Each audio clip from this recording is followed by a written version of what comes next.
이 자리에 나와서 한마디만 제가 얘기를 하겠습니다. 지금 대한민국은 내후외환해서 이중의 위기에 처해 있습니다. 우선 외환부터 말씀드리면 외부로부터 위협, 제가 설명할 필요도 없죠. 북한은 이제 언제 핵을 완성할지도 모릅니다. 저 책을 어디 썼습니다만은 파키스탄 같은 데서는 5번의 핵 실험을 끝내고 이제 핵 보유국이 완전히 돼버렸죠. 근데 북한의 5차 핵 실험이 언제 하느냐 시간 문제인 것 같아요. 그런데 암만 유엔에서 견제해도 안 되는 이유가 뭐냐? 저게 바로 중국 때문이고. 저는 언론인 한 사람으로서 저는 공공연 얘기합니다.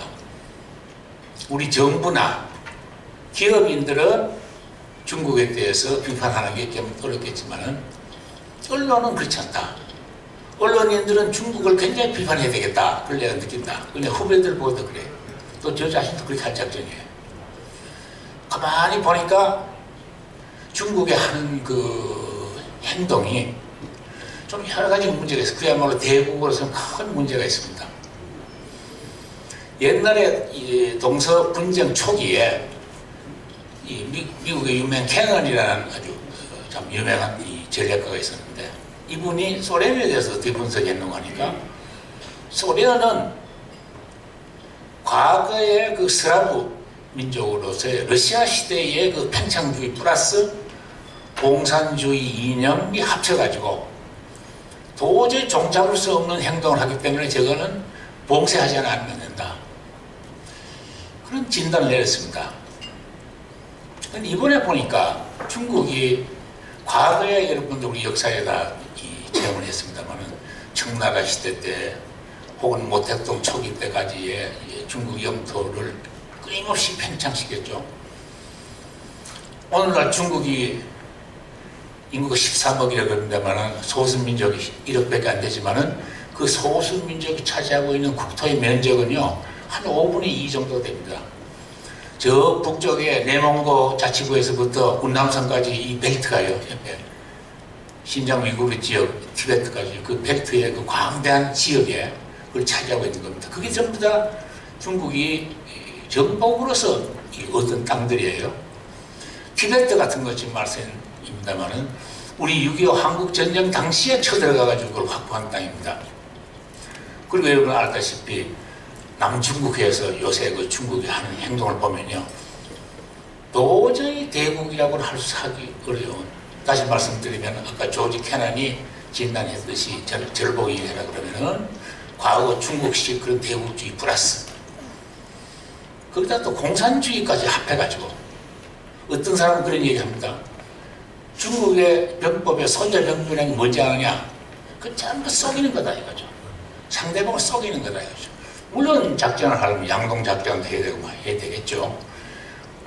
우리 해병대가 참여해서 비난하는 승리를 거둔 인천 상륙작전도 메가드 장군이 사실 양동작전을 했죠. 지난번에 이 인천 상륙작전 영화에도 나왔지만은 병력을 풀어가지고 다른 지역에다가 상륙해서 말이자면 북한군을 이제 판단을 못하게도 했습니다만은 그러나 손자병법이라는 게 기본적으로 그런 거다. 남중국해에서 지금 외교적으로 이 실수한 걸 보면요. 보통 다른 나라 같으면은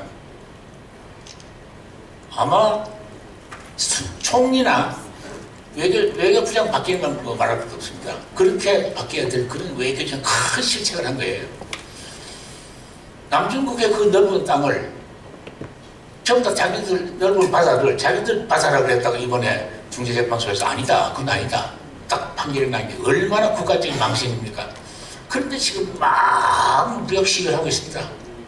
그리고 남사분도 어디 또 다시 또 비행기 경납을 만들고 있고 아마 민주국가 같으면은 혹은 민주국가가 안 됐더라도 중국 내부적으로 굉장히 문제시될 건데 지금 특유의 일당 독재라는 정치 체제 때문에 아무도 비판하지 못하죠. 중국의 지식인들 중에서 두 사람이 최근에 자기들 정부가 잘못이라는 것을 싱가포르 신문에다가 썼어요. 아마 그 사람들이 불이익을 받을 걸 봅니다. 그러한 말하자면 이 내정, 외교 정책을 잘못한 것을 그걸 한국에다 분풀이를 하고 있는 거예요. 뭐 우리 전문가들 여러 가지 있었습니다만은 사드가 싫으면 북한 핵만 못하게 하면 되는 거 아니에요? 우리나 미국이나 사드는 이 조건부 시한부다. 그런데도 이 사람들은 그러지 않는 거예요. 그걸 보면은 어떤 이 국민의 인민들의 관심을 딴 데 돌리지 않는 거.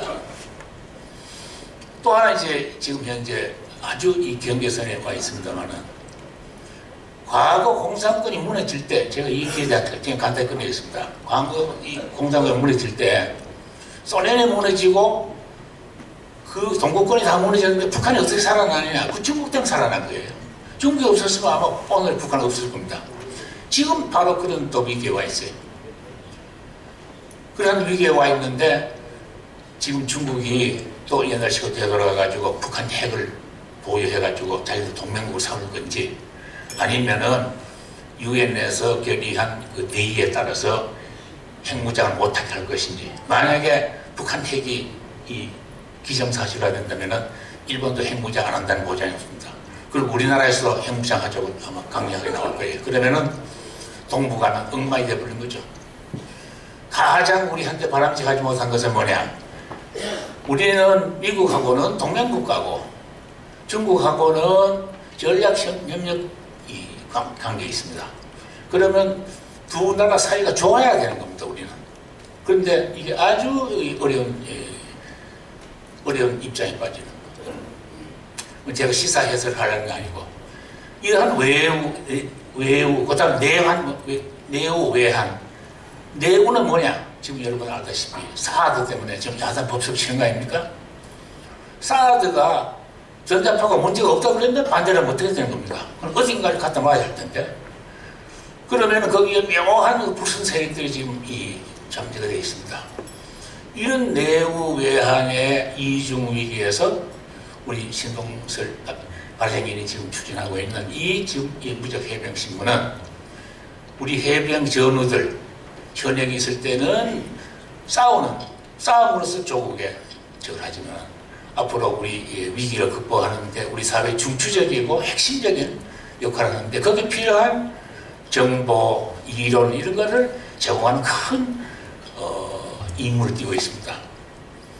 저는 아직도 우리나라 통일되기 전까지는 굉장히 불안정이 계속될 걸 봅니다.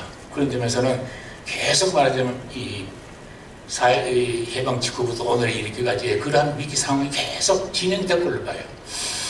그런 입장에서 우리 신발행인의 전도에 참 무궁한 발전이 있고 또 여기 계신 여러분들이 아까 의원 말씀하셨습니다마는 참 적극적으로 협력을 해서 이 신문이 잘 되기를 바랍니다. 제가 너무 말이 길어졌습니다. 감사합니다.